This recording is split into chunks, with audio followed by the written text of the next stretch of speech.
وبركاته.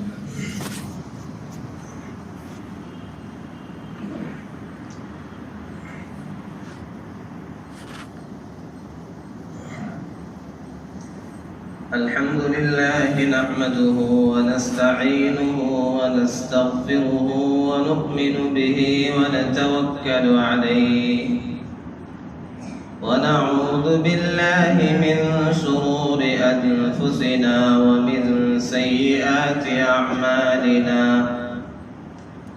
من يهده الله فلا مضل له ومن يضلل فلا هادي له. وأشهد أن لا إله إلا الله وحده لا شريك له. وأشهد أن سيدنا وسندنا ونبينا وإمامنا ومولانا محمدا عبده ورسوله صلى الله عليه وعلى آله وصحبه وبارك وسلم تسليما كثيرا كثيرا. أما بعد فأعوذ بالله من الشيطان الرجيم. بسم الله الرحمن الرحيم. وقضى ربك ألا تعبدوا إلا إياه وبالوالدين إحسانا. إما يبلغن عندك الكبر أحدهما أو كلاهما فلا تقل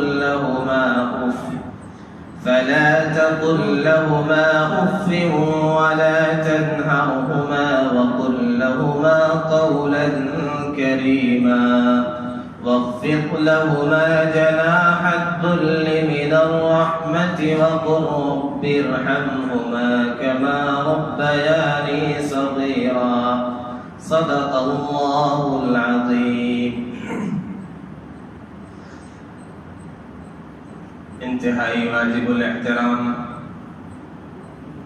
بزرگوں اور دوستوں، اللہ رب العزت والجلال نے قرآن مجید میں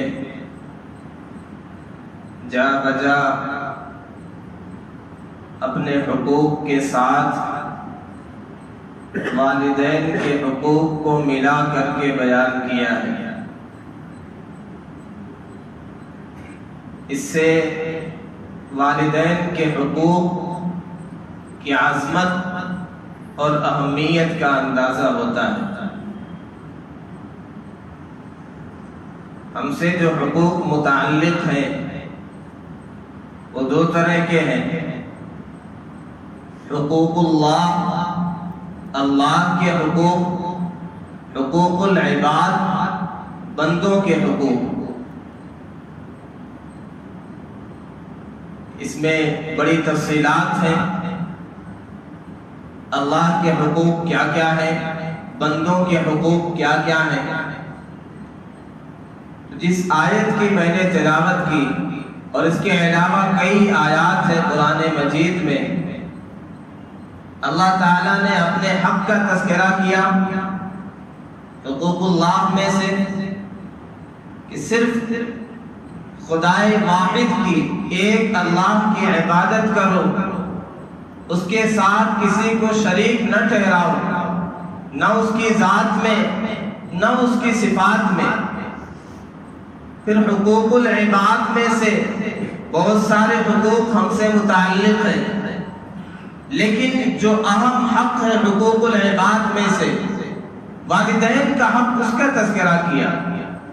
اللہ تعالیٰ نے ان کے حقوق اپنے ساتھ ملا کر کے بیان کیا. وجہ کیا ہے؟ مفسرین یہ کہتے ہیں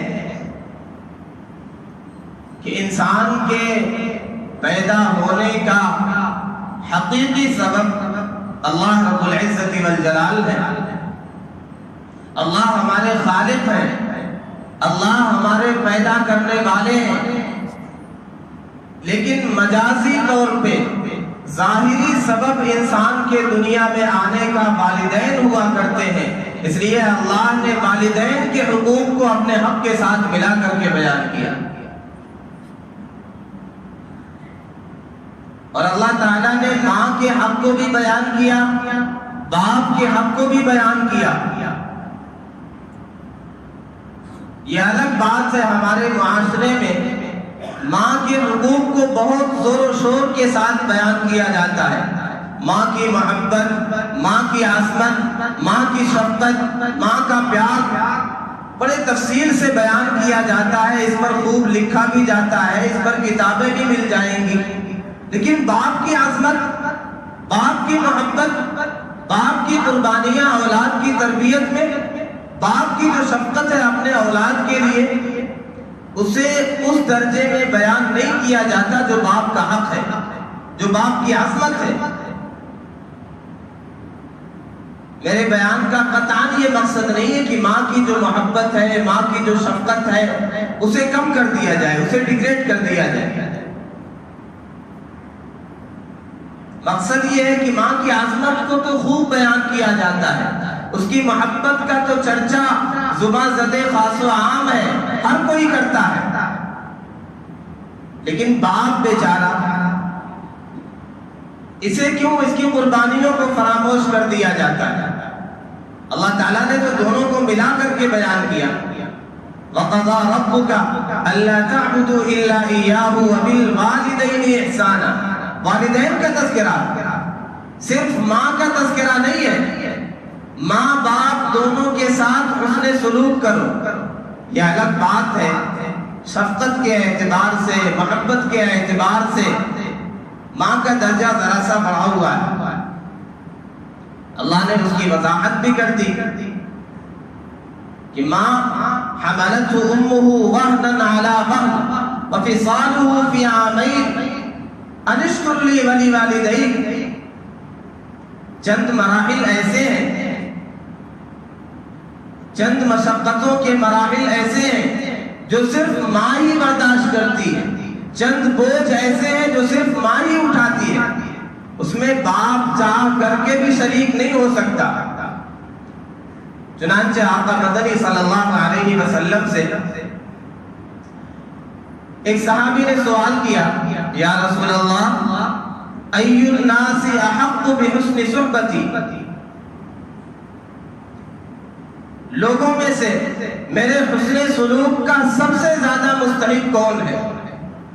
آپ نے فرمایا امک کا، تمہاری ماں۔ انہوں نے اگلا سوال کیا ثم من، اس کے بعد کس کا نمبر ہے؟ آپ نے فرمایا امک کا، پھر تمہاری ماں۔ انہوں نے تیسری بار سوال کیا ثم من، پھر کس کا نمبر ہے؟ آپ نے تیسری بار بھی وہی جواب دیا امک کا، تمہاری ماں۔ چوتھی بار جب انہوں نے سوال کیا تو آپ نے جواب دیا ابو کا، پھر تمہارا باپ۔ تو علماء نے، محدثین نے اس کی وجہ یہ بیان کی کہ ماں تین انتہائی دشوار کن مراحل سے گزرتی ہے، وہ تکلیف برداشت کرتی ہے، اس میں باپ شریک نہیں ہوتا، اس لیے تین درجہ بڑھا کر کے بیان کیا گیا ماں۔ حمل کی تکلیف، حمل کی مشقت، 9 مہینے تک ماں اپنے پیٹ میں اٹھائے پھرتی ہے بچے کو، باپ اس میں چاہ کر کے کچھ نہیں کر سکتا۔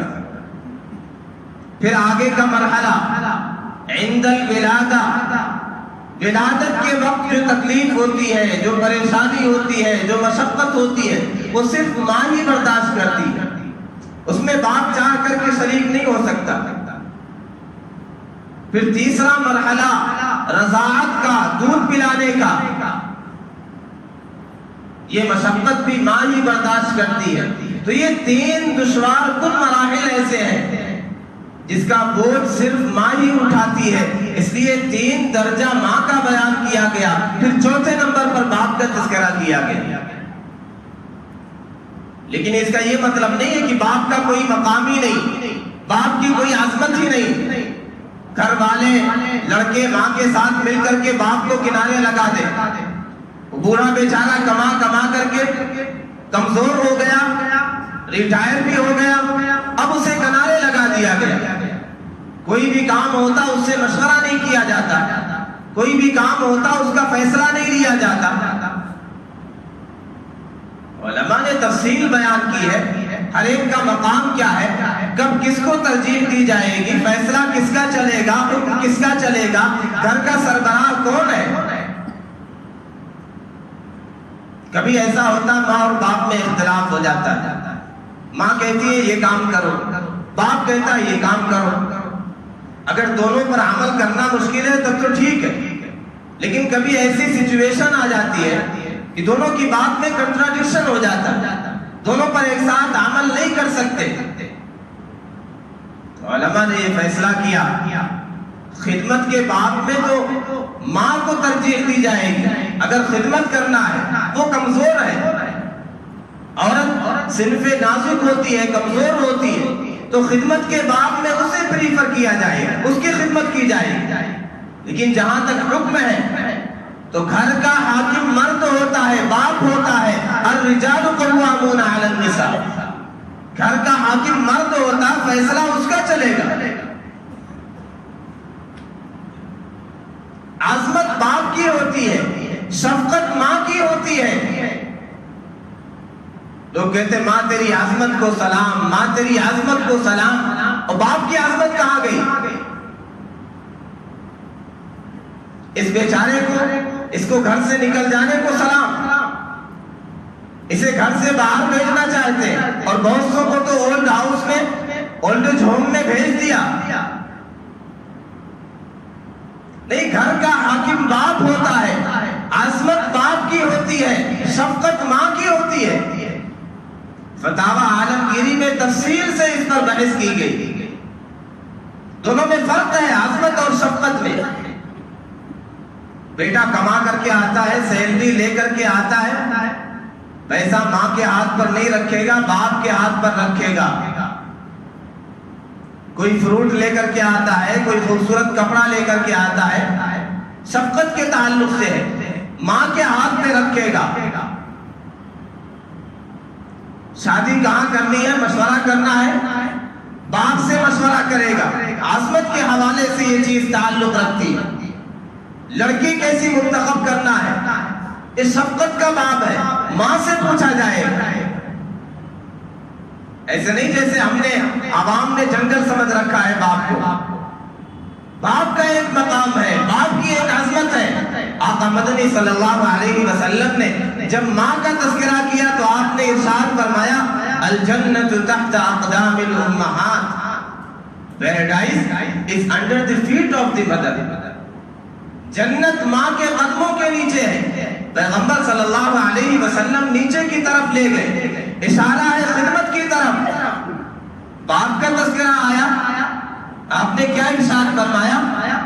رضا الرب فی رضا الوالد وسخط الرب فی سخطہ، اللہ کی رضا، اللہ کی خوشنودی باپ کی خوشنودی میں ہے، اور اللہ کی ناراضگی باپ کی ناراضگی میں۔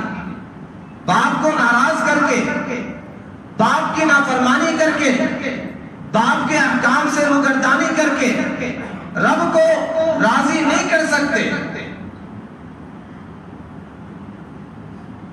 اگر ماں کے قدموں تلے جنت ہے تو باپ کو جنت کا دروازہ کہا گیا ہے۔ اور علماء اور فقہا کہتے ہیں بعض اعتبار سے باپ کی محبت ماں سے بھی بڑھ جاتی ہے، غیرت باپ میں زیادہ ہوتی ہے۔ پھر رجال بالغیرت ما لیس فی النساء، باپ میں جو غیرت ہوتی ہے وہ ماں کے اندر نہیں ہوتی۔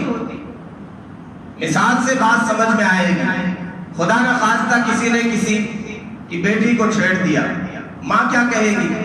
چھپا لے گی، بہت کرے گی، بیٹی کو سمجھا دے گی، نصیحت کر دے گی، دیکھو ایسی حرکت ہی نہیں کرنا چاہیے، ایسی جگہ جانا ہی نہیں چاہیے کہ لوگ چھیڑیں۔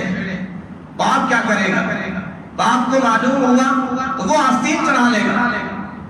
ہمت کیسے ہوئی؟ کون تھا؟ وہ فوراً ٹانگیں توڑنے کی بات کرے گا، آنکھ نکالنے کی بات کرے گا۔ اسی طرح باپ کے اندر خیر خواہی زیادہ ہوتی ہے، ماں کے اندر جذبات غالب ہوتے ہیں، اس کی محبت میں جذبات غالب ہوتے ہیں، لیکن باپ اس میں خیر خواہی زیادہ ہوتی ہے۔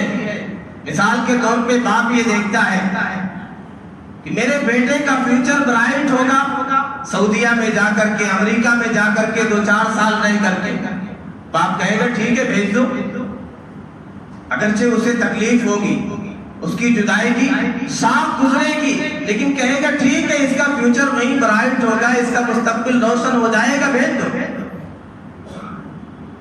ماں کا معاملہ کیا ہے؟ will start weeping, she will burst into tears، پھر آنسو بہنے لگیں گے۔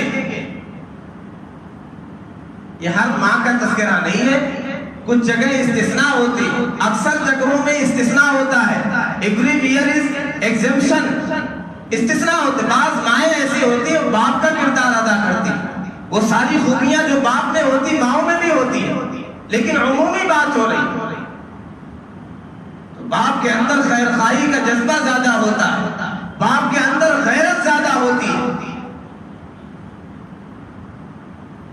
باپ گھر کا حاکم ہوتا ہے، باپ گھر کا سربراہ ہوتا ہے، لیکن جب یہ حالت ہو قوم کی اور معاشرے کی کہ باپ بوڑھا ہو گیا، جوانی میں جب وہ کماتا ہے، وہ تعلیم و تربیت کا انتظام کرتا ہے، تب تک تو اس کی دیکھ ریکھ کی جاتی ہے، اس کے حکم چلتے ہیں، اس کے آرڈر چلتے ہیں، نافذ ہوتے ہیں، لیکن جب یہ بوڑھا ہو گیا، بیٹے کمانے لگے، تو عام طور پہ ہوتا یہ ہے کہ بیٹے کے ساتھ ماں مل کر کے اس کا ستیہ ناش کر دیتی ہے، اس کی حالت خراب کر دی جاتی ہے۔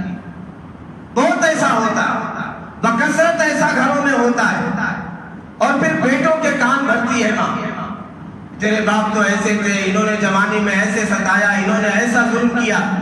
اسی لیے رحمت عالم صلی اللہ علیہ وسلم نے ارشاد فرمایا، صحیح بخاری کی روایت ہے، اریت النار فاذا هي اکثر اہلها النساء، مجھے جہنم دکھلائی گئی، میں نے دیکھا اس میں خواتین کی تعداد سب سے زیادہ ہے، یکفرنا، وہ انکار کرتی۔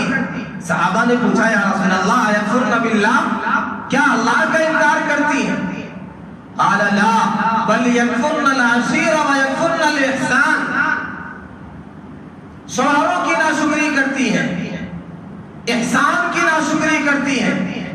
پھر آپ نے وضاحت فرمائی، لو احسنت الى احداهن الدهر ثم رأت منك شيئا قالت ما رأيت منك خيرا قط، اگر تم ان کے ساتھ ایک مدت تک احسان کرو، ان کے لیے سارے انتظامات کرو، ان کی ساری فرمائشیں پوری کرو، پھر کچھ خامی ہو گئی، کوئی فرمائش پوری نہیں ہوئی، کیا کہیں گی؟ مجھے زندگی میں کبھی کوئی خیر ملی ہی نہیں، ما رأيت منك خيرا قط، مجھے ملا ہی کیا ہے؟ جب سے گھر میں آئی دو لیتڑے ہیں، دو چیتڑے ہیں، دو ٹھیکرے ہیں، دو برتن ملا ہے کھانے کے لیے، دو بستر ملے ہیں، دو کپڑے ملے ہیں، اس کے سوا دیا ہی کیا ہے؟ میری قسمت ہی پھوٹی تھی۔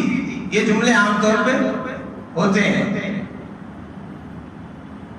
جوانی میں اگر یہ حالت تھی، اتنے مظالم ڈھائے تو چھوڑ کے چلی ہی گئی ہوتی، نہیں گئی، اس کا مطلب یہ ہے کہ جو پناہ اس سے مل رہی تھی، جو انتظامات اس نے کیے، وہ تمہارے لیے کافی تھے۔ اب یہ بیچارہ مسکین یہ بڑھاپے کی حالت میں عاجز ہو گیا، تو بیٹوں کے ساتھ مل کر کے اس کا ستیہ ناش نہ کیا جائے، اس کی عظمت کو سمجھایا جائے، اس کی قدر کو سمجھایا جائے۔ باپ صرف یہ چاہتا ہے کہ میرے اندر کا باپ زندہ رہے، بیٹے کوئی مشورہ ہو مجھ سے لیا کرے، گھر میں میرا فیصلہ چلے۔ ماں کی محبت میں جذبات ہوتے ہیں، لیکن باپ کی محبت وہ کئی پردوں میں چھپی ہوئی ہوتی ہے، اس پر کئی پردے ہوتے ہیں، غصے کا پردہ ہے، ڈانٹ کا پردہ ہے، پابندیوں کا پردہ ہے، سختیوں کا پردہ ہے۔ ماں کی محبت کی حالت کیا ہے؟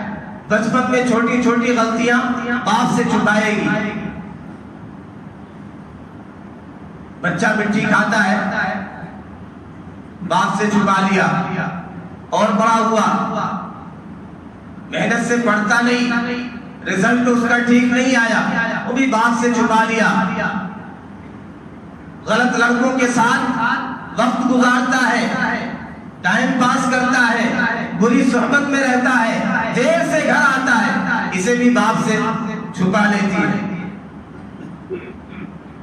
اس کی محبت کا یہ انداز ہے، اس میں جذبات غالب ہوتے ہیں، لیکن باپ کی محبت الگ رنگ رکھتی ہے، بے پناہ محبت ہوتی ہے، جیسے سمندر ہے، بظاہر خاموش ہے لیکن لہریں ہی لہریں ہیں اندر، وہ کئی پردوں میں اس کی محبت چھپی ہوئی ہے۔ وہ اپنے بیٹے کو ڈانٹتا بھی ہے، اسے دیکھتا ہے یہ روتا ہے، یہ پریشان ہوتا ہے، اپنے کلیجے پر اپنے جگر پر پتھر رکھ کے پھر بھی ڈانٹتا ہے، کہیں اس کا مستقبل نہ خراب ہو جائے۔ آج اگر میں نے اسے تھپڑ نہیں لگایا، آج اگر میں نے اس پر غصہ نہیں کیا، آج اگر میں نے اسے مارا نہیں، کہیں اس کا فیوچر نہ خراب ہو جائے، آج اگر میں نے اسے مارا نہیں، کہیں یہ جاہل نہ رہ جائے، یہ پڑھنے نہیں جاتا ہے تو مارے گا، اسے ڈانٹے گا، اس پر پابندیاں لگائے گا، ان کے ساتھ نہیں رہنا، غلط دوستوں کے ساتھ نہیں رہنا، زیادہ دیر تک باہر نہیں رہنا۔ یہ ساری چیزیں صرف اپنے اولاد کے، ان کے خیر خواہی کے لیے، ان کی بھلائی کے لیے، تاکہ آگے چل کر کے یہ ترقی کرے، تاکہ آگے چل کر کے اس کا مستقبل روشن ہو جائے، یہ جاہل نہ رہے، یہ ناکام نہ رہے، یہ رسوا نہ رہے، جہاں بھی جائے ہر فیلڈ میں کامیاب ہے۔ یہ باپ کی محبت کا انداز ہوتا ہے۔ آقا مدنی صلی اللہ علیہ وسلم کے پاس ایک صاحب شکایت لے کر کے آئے اپنے باپ کی، یا رسول اللہ، میرا باپ میرا مال خرچ کر دیتا ہے، مجھ سے پوچھتا بھی نہیں، he spends my money without my permission، میری اجازت کے بغیر مال خرچ کرتا ہے میرا باپ۔ آپ نے کہا ٹھیک ہے، انہیں بلایا جائے۔ جب انہیں معلوم ہوا کہ میرے اپنے بیٹے نے میری شکایت کی ہے، انہیں بڑا قلق ہوا، بڑی تکلیف ہوئی، ان کا دل ٹوٹا، اور دل ہی دل میں خیالات میں انہوں نے زمانے جاہلیت کا ایک شاعر امیہ بن ابی سلط اس کے اشعار کہے، بڑا زبردست شاعر امیہ بن ابی سلط، آقا مدنی صلی اللہ علیہ وسلم نے اس کے بارے میں کہا اسلم شعرہ ولم یسلم، اس کا شعر تو مسلمان ہو گیا لیکن وہ مسلمان نہیں ہوا۔ تو اشعار اس کے بہت معنی خیز ہوتے تھے، بڑے حکمت بھرے ہوتے تھے، اس کے اشعار کہے دل ہی دل میں۔ آقا صلی اللہ علیہ وسلم کی مجلس میں یہ صاحب آئے، ادھر جبریل امین آ گئے، یا رسول اللہ آپ ان سے کہیے کہ وہ اشعار جو انہوں نے زبان سے تو نہیں کہے لیکن اللہ نے عرش پر سن لیا، ان کے دل میں وہ اشعار آئے تھے لیکن اللہ نے عرش پر اسے سن لیا۔ آپ نے کہا وہ اشعار تو سناؤ جو تمہاری زبان پر نہیں آئے، تم نے دل ہی دل میں کہے تھے۔ انہوں نے کہا یا رسول اللہ، اللہ تعالیٰ ہمارا ایمان بڑھاتے ہی رہتے ہیں، ابھی میرے زبان پر وہ الفاظ آئے ہی نہیں تھے، وہ اشعار آئے ہی نہیں تھے، اللہ نے عرش پر سن لیا۔ انہوں نے وضاحت کی میں ان کا مال کہاں خرچ کرتا ہوں۔ آپ نے کہا وہ اشعار تو سناؤ۔ انہوں نے کہا جب مجھے معلوم ہوا میرے بیٹے نے میری شکایت کی، میں نے کہا وَذَوْتُكَ مَوْلُودًا وَمُنْتُكَ يَافِعًا تَعُلُّ بِمَا أَجْنِي عَلَيْكَ وَتَنْهُلُ إِذَا لَيْلَةً ضَاقَتْكَ بِالسَّقْمِ لَمْ أَبَدْ بِسَقْمِكَ إِلَّا سَاهِرًا أَتْمَلْمَلُ كَأَنِّي أَنَا الْمَطْلُوبُ دُونَكَ بِالَّذِي طُرِقْتُ بِهِ دُونِي فَعَيْنَايَ تُهْمَلُ تَخَافُ الرَّدَى نَفْسِي عَلَيْكَ وَإِنَّهَا لَتَعْلَمُ أَنَّ الْمَوْتَ وَقْتٌ مُؤَجَّلُ فَلَمَّا بَلَغْتَ السِّنَّ وَالْغَايَةَ الَّتِي إِلَيْهَا مَدَى مَا كُنْتُ فِيكَ وَأَمَّلُ جعلت جزائي غلظة وفظاظة كأنك أنت المنعم المتفضل فليتك إذ لم ترى حق أبوتي فعلت كما الجار المجابر يفعل فأوليتني حق الجوار ولم تكن علي بمال دون مالك تبخل۔ یہ وہ اشعار تھے، اس نے اللہ کے نبی کو ایسا رلایا حتی بل لحیتہ، داڑھی مبارک آنسوؤں سے تر ہو گئی۔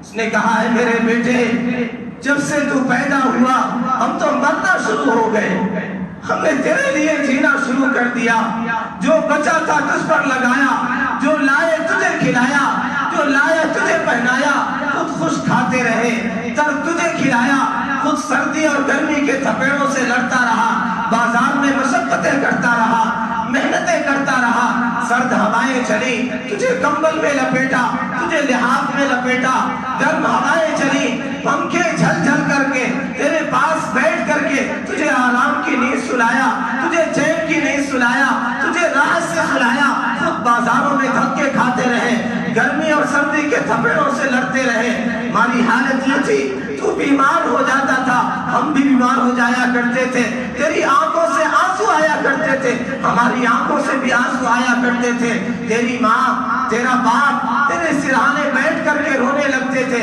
ہائے مر نہ جائے، ہائے مر نہ جائے۔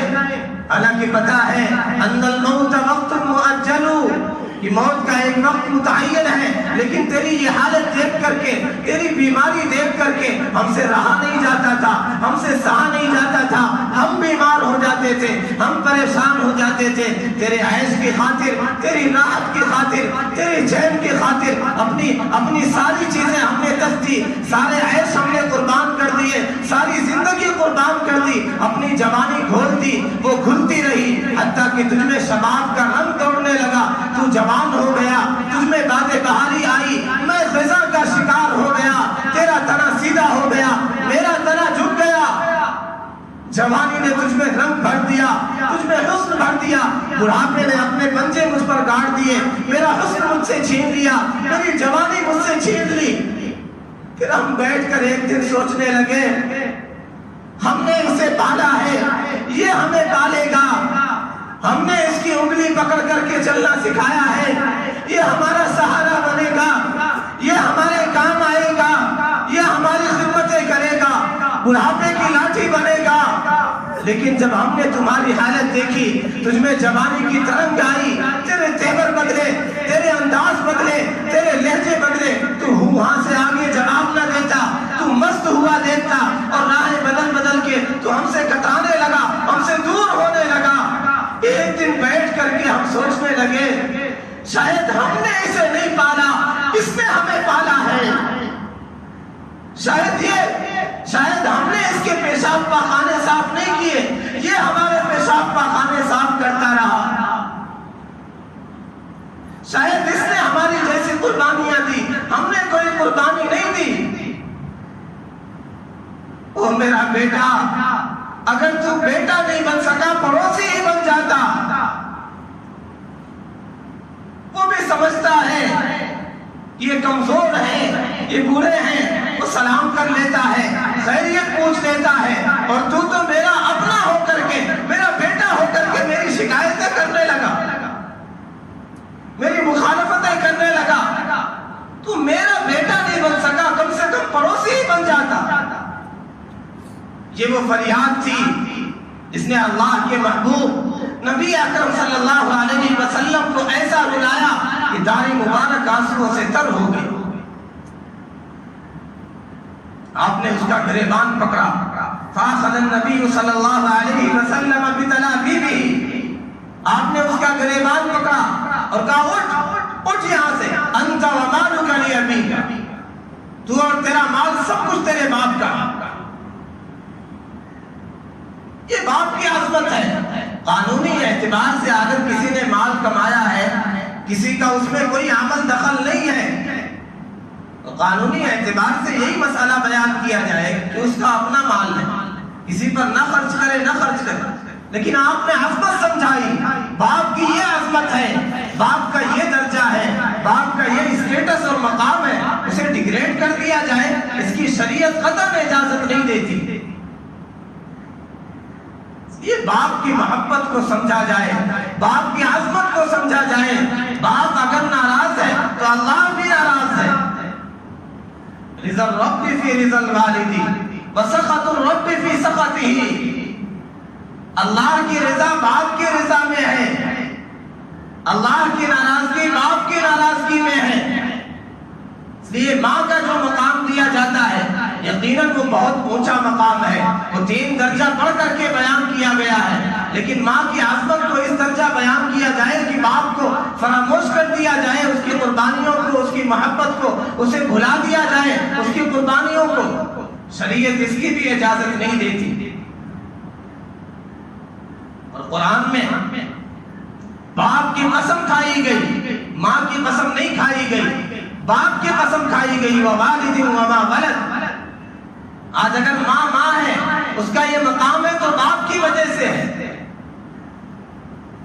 ماں بچپن میں سنبھالتی ہے، پالتی ہے، باپ پوری زندگی سنبھالتا ہے۔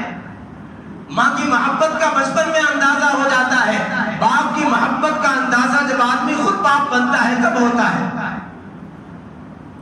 عزیز تر مجھے رکھتا تھا وہ لگے جہاں سے، یہ بات سچ ہے، میرا باپ کم نہ تھا ماں سے، وہ ماں کے کہنے پہ کچھ روک مجھ پہ رکھتا تھا، یہی وجہ ہے مجھے چومتے جھجکتا تھا، وہ آشنا میرے ہر دم سے رہا ہر دم، جو کھل کے رو نہیں پایا مگر سسکتا تھا، میرے بغیر ہر ایک خواب اس کے ویراں سے، یہ بات سچ ہے، میرا باپ کم نہ تھا ماں سے، پرانے سوٹ پہنتا تھا، کم وہ کھاتا تھا، کھلونے میرے لیے سب خرید لاتا تھا،